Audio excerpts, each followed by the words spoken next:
മുംബൈയിലെ saint Xavier സ്കൂളിൽ 90കളുടെ തുടക്കത്തിൽ കൗമാരത്തിലേക്ക് കാലൂന്നിയ രണ്ട് പ്രതിഭകൾ 664 റൺസിന്റെ കൂട്ടുകെട്ടിൽ അജയ്യമായ ഒരു റെക്കോർഡ് നേടി.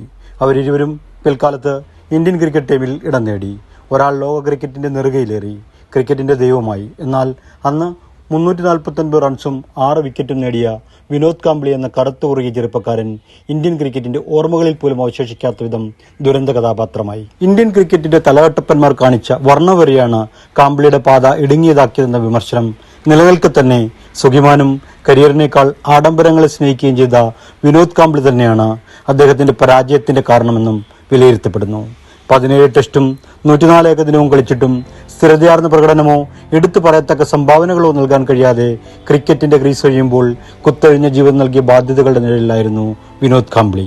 ഒരുമിച്ച് കളിച്ചു വളർന്നവരിൽ ഒരാൾ മഹാമേരു പോലെ വളരുകയും ഒരാൾ തളരുകയും ചെയ്തത് ഇന്ത്യൻ മാധ്യമങ്ങൾ പലവരും വാർത്തയാക്കി. ഒടുവിൽ മുംബൈയിലെ തെരുവോരങ്ങളിൽ യാചകനെ പോലെ കാംബ്ലിയെ കണ്ടതുപോലും മാധ്യമങ്ങൾ വലിയ വാർത്തയാക്കി. പത്രപ്രവർത്തകനായ കുനാൽ പുരന്ദരെ എഴുതിയ കാംബ്ലിയുടെ ജീവിതകഥ പോലെ തന്നെ ശരിക്കും അദ്ദേഹം ഒരു ലോസ്റ്റ് ഹീറോ തന്നെയായിരുന്നു. ക്രിക്കറ്റ് പ്രേമികൾ കാംബ്ലിയെ ഓർക്കുന്നത് 1996 സെമി ഫൈനൽ മത്സരം പൂർത്തിയാക്കാനാവാതെ കരഞ്ഞ് കളം വിടുന്ന കാംബ്ലിയായിട്ടാണ്.